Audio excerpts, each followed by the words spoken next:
இயேசுவே ஆண்டவர் என்று சொல்வதில் நான் மிகுந்த மகிழ்ச்சி அடைகின்றேன். உண்மையில் பிசகாமல் இருப்பவர். சங்கீதம் 89:33.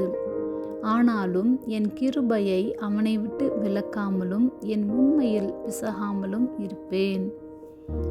நம்முடைய தேவன் உடன்படிக்கையின் தேவன். அவருடைய உண்மையில் என்றுமே பிசகாதவர்.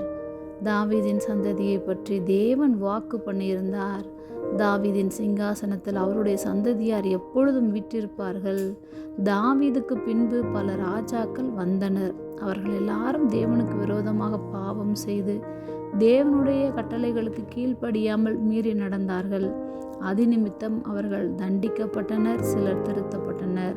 ஆனால் தாவீதை குறித்தோ, நான் அவனுக்கு பிதாவாக இருப்பேன், அவன் எனக்கு குமாரனாய் இருப்பான், என் கிருபையை அவனை விட்டு விலக்க மாட்டேன் என்று உடன்படிக்கை செய்திருந்தார். ஆம், இன்று இயேசு கிறிஸ்துவின் சந்ததியாக அவருடைய பிள்ளைகளுமாக நம்மை தெரிந்து கொண்டார். நாம் ஒருவேளை தவறுகள் செய்தாலும் கூட நம்மை திருத்தி அவருடைய கிருபையை நம்மை விட்டு விலக்காமல் தம்முடைய வாக்குத்தத்தம் என்றென்றும் நிலைத்திருக்கும்படி செய்திருக்கிறார்.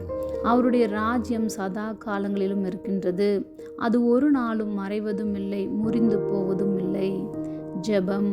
அன்பின் பரம தகப்பனே, எப்பொழுதும் எங்களோடு கூட இருக்கிறவராகவே இருக்கிறவரே, உம்முடைய உண்மையில் பிசகாமல் இருப்பதற்காக நாங்கள் நன்றி செலுத்துகிறோம்.